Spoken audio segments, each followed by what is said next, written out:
नमस्कार। कोविड-19 पर आधारित इस विशेष कार्यक्रम में आपका स्वागत है। मैं आपके साथ नूतन। श्रोताओं, कोरोना के इस संकट काल में जितना खतरा आम लोगों को है, उतना ही खतरा बच्चों को भी है।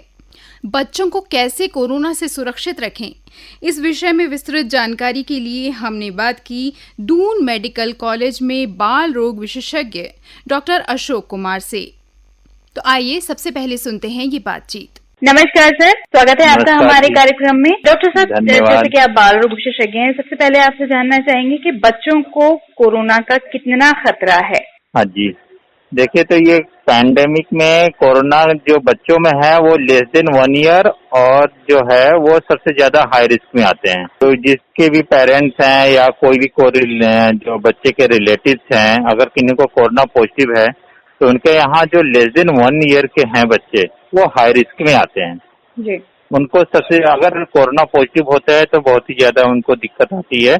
अदरवाइज जितने भी बच्चे हैं उनको कोरोना अगर पॉजिटिव भी होते हैं तो ज्यादातर एसिम्प्टोमेटिक होते हैं, उनमें कोई लक्षण कोरोना वाले नहीं मिलते। जी, जनरली जो लक्षण हम जानते हैं, जुकाम है, बुखार है, सिर दर्द है, तो एक तो छोटे बच्चे हमें बता नहीं सकते हैं, और दूसरी चीज जुकाम बुखार बच्चों में बहुत आम समस्या होती है। तो पेरेंट्स कैसे पहचानें कि कोरोना के लक्षण कौन से हो सकते हैं, क्योंकि जुकाम बुखार आए दिन बच्चों में कोई बड़ी बात नहीं है। तो कुछ ऐसे लक्षण जिनसे पेरेंट्स या घर के लोग पहचान सकें कि कहीं ये कोरोना तो नहीं है? नहीं, बच्चों में आपको सारे कुछ वही जो वायरल इलनेस वाले हैं सारे लक्षण वही मिलेंगे। बस ये है कि आपको हिस्ट्री ऑफ कॉन्टैक्ट मिलेगा या नजदीकी जो उनके पेरेंट्स है, माता पिता, उनमें मिलेगा, या कहीं ट्रेवल का हिस्ट्री मिलेगा। जो बड़ों में है वही वाला इनमें आता है कि हाई सस्पिशन हम तभी मानते हैं जब जैसे पेरेंट्स हैं या कोई उनके जो केयर टेकर हैं वो पॉजिटिव हो गए हैं या कहीं ट्रेवल का हिस्ट्री है, तब फिर हम कहते हैं कि हाँ इनको कोरोना पॉजिटिव हो सकता है बच्चे में भी, और उनका फिर हम वो टेस्ट करते हैं। जी, आपने कहा छोटे बच्चों में हाई रिस्क है, यानी सबसे ज्यादा होने की संभावना भी है। तो नवजात बच्चों के साथ किस तरह की सावधानियां रखी जाएं? और दूसरी चीज, जैसे जब बच्चा जन्म लेता है तो गर्भवती महिला को बचाना भी बहुत जरूरी है और बच्चे को भी। तो किस तरह की सावधानियां रखनी चाहिए? देखिए, माँ को तो सबसे पहले तो ये कि ब्रेस्ट फीडिंग कराना है। बहुत लोग ब्रेस्ट फीडिंग नहीं कराते हैं कि माँ अगर पॉजिटिव हो गई या हाई रिस्क में मदर है या सस्पिशन है कि मदर को हो सकता है कोरोना पॉजिटिव है या रेड जोन एरिया से आ रहे हैं, तो वहाँ हो सकता है कि बच्चे को होने का चांसेस या मदर को होने का चांसेस है। तो उसके थ्रू होता है क्या है कि बच्चे को ज्यादातर लोग, कई बार लोग दूध नहीं पिलाते माँ का दूध पिलाना बहुत ही इम्पोर्टेंट है। दूसरी चीज है, जब भी माँ दूध पिलाए सबसे पहले हैंड वॉश जरूर करना है, मास्क जरूर लगाना है, उसके बाद से सैनिटाइजर यूज करना है। ज्यादातर कोशिश करें कि जब भी दूध पिलाएं ब्रेस्ट को वॉश कर सकते हैं आप नॉर्मल सलाइन से, उसके बाद ब्रेस्ट फीडिंग कराएं। जी, अच्छा, जब बच्चा होता है तो कई लोग आते हैं मिलने के लिए, तो तब किस तरह की सावधानी रखें? और परिवार के लोग भी नहीं, वो अलग बात है कि ऐसा नहीं करना चाहिए, लेकिन ऐसा होता है नॉर्मली, हम समाज में देखते हैं। जैसे होता है कि अगर मान लिया कि मदर सिक है या किसी और को केयर टेकर है, ज्यादातर कोशिश करना है कि मदर को ही केयर करना है। अगर मदर सिक है या उनको आईसीयू में रखने की जरूरत पड़ गया, तो बच्चे को जो केयर टेकर हैं उनको लिए भी सेम यही है कि आपको हैंड वॉश करना ही करना है, मास्क लगाना ही लगाना है। जब भी बेबी को टच करेंगे उसके लिए आपको जब भी आप टच करें सैनिटाइजर, हैंड वॉश जरूरी है, मास्क पहनना जरूरी है। तीसरा चीज है कि मान लिया मदर अगर आईसीयू में है तब फिर आप टॉप फीड करा सकते हैं, अदरवाइज ब्रेस्ट फीड। कोशिश करना है कि माँ का दूध अगर निकल आए तो बेटर है कि माँ का दूध ही कटोरी में निकाला और उसको कटोरी चम्मच से हमने पिला दिया। ओके, यानी दूध में कोई ऐसी चीज नहीं है जिससे बच्चे को नहीं, अभी तक जितने भी रिसर्च हुए हैं उसमें मिल्क में कोरोना वायरस नहीं पाया गया। अच्छा, जो नवजात बच्चों से थोड़े बड़े बच्चे होते हैं, समझिए कि 10 साल तक की उम्र के जो बच्चे हैं, उनको किस तरीके से हम बचा कर रखें? उनको तो सबसे पहले अभी जैसे है कि ज्यादातर बच्चे हैं कि एक साथ खेलने की कोशिश करते हैं, तो उनको काउंसिल करना पड़ेगा आपको। स्कूलिंग अभी नहीं कराना है, मास्क जरूर लगवाना है, अगर बाहर बच्चा जाता है तो मास्क जरूर लगवाना है। तो हैंड वॉश का कोशिश करना है, हैंड वॉश आप कराएं। साथ में अगर कहीं बाहर जा रहा है उसमें भी छोटा सा सैनिटाइजर अपने पॉकेट में रख सकता है बच्चा, या अगर आप कोई साथ में जा रहा है पेरेंट्स तो उनको गाइड कर सकता है बच्चे को। जैसे बच्चों के आजकल स्कूल भी बंद हैं, कहीं आना जाना बच्चों का बंद है, तो हम बार बार ये देख रहे हैं कि बड़े लोगों में भी डिप्रेशन की समस्या है, या समझिए कि अवसाद हो जा रहा है, तनाव बढ़ गया है लोगों में। छोटे बच्चों में भी भले वो तनाव अपना दिखा नहीं सकते हैं, लेकिन किस तरीके से उनको इंगेज रखा जाए घर के अंदर? उनको सबसे पहले तो घर में ही जो आप अगर 2-3 लोग हैं तो उसको प्ले हम करा सकते हैं, कुछ गेम खिलवा सकते हैं, क्विज टाइप का कुछ हम जैसे प्रतियोगिता कंपटीशन टाइप का क्विज रख सकते हैं 2-3 बच्चों में माइंड को फ्रेश करने के लिए। डांस का कंपटीशन वो रख सकते हैं कि सिंगल डांस कर रहे हैं, सिंगिंग का रख सकते हैं आप, ताकि बच्चे को थोड़ा सा एंटरटेनमेंट हो। जी हाँ जी। वैसे तो सभी लोग अपने घर में रहने का प्रयास कर रहे हैं, लेकिन फिर भी यदि कहीं निकलना पड़ता है बच्चों को लेकर, तो बच्चों के साथ किस तरह की सावधानी रखी जाए? सबसे पहले यही है कि आपको मास्क लगाना है। सोशल कहीं भी लेके जा रहे हैं तो कोशिश करें सोशल डिस्टेंसिंग मेंटेन जरूर हो। जी। मास्क बच्चे को जरूर पहना है, हैंड वॉश करें, सैनिटाइजर यूज कर, कोई चीज अगर बाहर में टच कर रहा है तो जरूर टच करने के पहले और टच करने के बाद भी सैनिटाइजर जरूर यूज करें। जी। अच्छा, जैसे नवजात बच्चों को टीकाकरण के लिए ले जाना होता है, हाँ जी, तो उस समय क्योंकि उतने छोटे बच्चे को हम मास्क नहीं लगा सकते, तो नहीं, 1 साल तक हम लोग ये रिकमेंड करते हैं कि 1 साल से जो छोटा बच्चा है उसको आप मास्क ना पहना है, क्योंकि उनकी सांस की जो नली होती है बहुत ही पतली होती है, तो उसके वजह से उनको सांस में दिक्कत होने की चांसेस बढ़ जाते हैं ना। जी। तो इसकी वजह से हम लोग कहते हैं मास्क ना पहनाएं। दूसरे बच्चे को जो अगर टीकाकरण के लिए जा रहा है तो कोशिश करें कि पहले ही आप डॉक्टर से अपॉइंटमेंट ले लें, जी, ताकि आप राइट टाइम पे जाएं और राइट टाइम पे फिर आप उनको लेके चलिए। लगा ज्यादा आपको वेट ना करना पड़े तो फिर कोरोना से बचा जा सकते हैं। जी। आप कह रहे हैं कि असिम्प्टोमेटिक अगर बच्चों में ये समस्या देखने को मिलती भी है तो वो असिम्प्टोमेटिक होती है, तो जब हमें लक्षण ही पता नहीं चलेंगे, और चूंकि बच्चों के बहुत सारे कुछ लक्षण हैं, जैसे सांस वाली दिक्कत है कि सर्दी खांसी जुकाम हुआ, सांस तेज चल रहा है, तब है। कुछ बच्चों में डायरिया के साथ भी ये कोरोना पॉजिटिव आए हैं कि डायरिया हो रहा है बच्चे को, लूज स्टूल हुआ, वोमिटिंग हुई, उसके बाद से फिर पता चला कि उसका कोरोना पॉजिटिव है। तो ऐसा नहीं है कि एक ही सिम्टम लेके है तो कोरोना हो सकता है। कई सिम्टम लेके भी आ रहे हैं, अलग अलग तरह के बच्चे अलग अलग तरह से प्रेजेंट कर रहे हैं।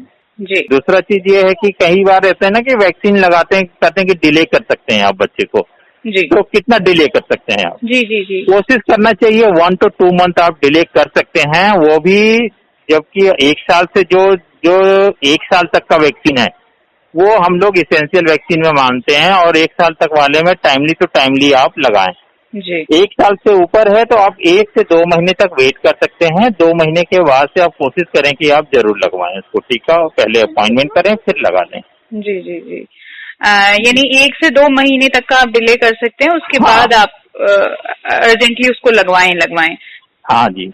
बच्चों में अगर जैसे अब ये मौसम बदल रहा है, हम देख रहे हैं बरसात का मौसम है और कई तरह की बीमारियां इस मौसम में बढ़ जाती हैं, तो और किस तरह की सावधानियां रखी जाए ताकि बच्चों को अस्पताल ना ले जाना पड़े? क्योंकि अस्पताल में कई तरह के लोग होते हैं, वहां पर खतरा हर तरह का ज्यादा होता है, तो किस तरह की सावधानियां, घर में क्या एहतियात बरते जाएं कि ऐसी नौबत ना आए?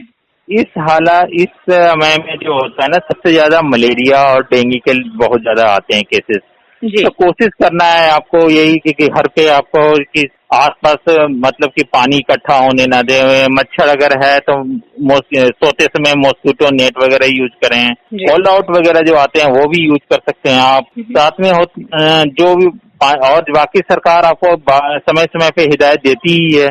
सरकार की ओर से भी छिड़काव वगैरह ये सब होता है ताकि डेंगू ना फैले ज्यादा, मच्छर ना पनपे, मच्छर को पनपने ना दें। साथ में हेल्दी डाइट बच्चे को खाना बहुत जरूरी है इस समय, क्योंकि इस समय होता क्या कि वायरल इलनेस होने के चांसेस बढ़ जाते हैं, तो उसके वजह से भी दिक्कत आ सकती है आपको।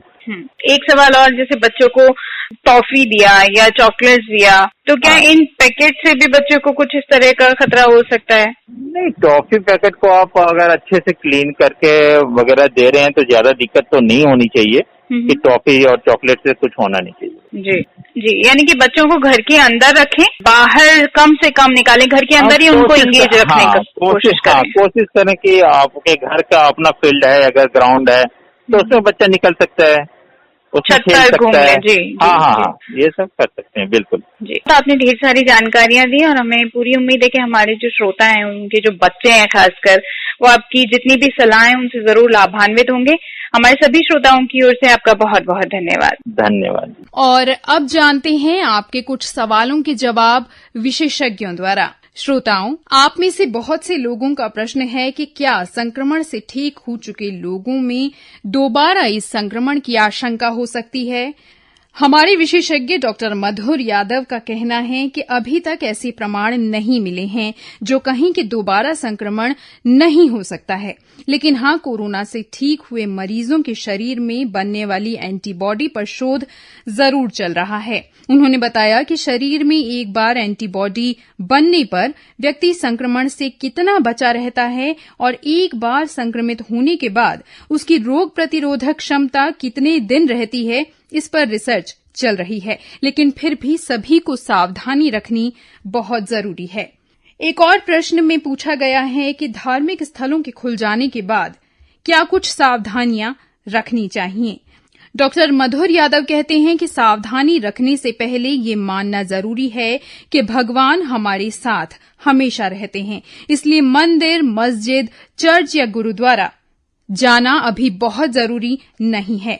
अगर जाते भी हैं तो सोशल डिस्टेंसिंग का भरपूर ख्याल रखें, मास्क का अवश्य प्रयोग करें और वहां किसी भी चीज को हाथ लगाने से बचें। हमारे एक श्रोता का प्रश्न है कि मॉर्निंग वॉक पर जाना कितना सुरक्षित है। डॉक्टर मधुर यादव कहते हैं कि ये अनलॉक लोगों के बाहर जाने के लिए नहीं है, बल्कि अर्थव्यवस्था को पटरी पर लाने के लिए ये निर्णय लिया गया है, ताकि कंपनियां, उद्योग, व्यापार आदि खुल सकें। अगर बाहर जा रहे हैं तो मास्क अवश्य लगाएं, सोशल डिस्टेंसिंग का ध्यान रखें और भीड़ भाड़ से बचें।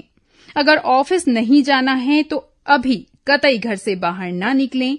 संक्रमण का खतरा अभी बहुत ज्यादा है, दवाई या कोई भी इलाज अभी नहीं है और अस्पतालों में भीड़ भी बढ़ रही है, तो इसलिए अपना बचाव स्वयं करें।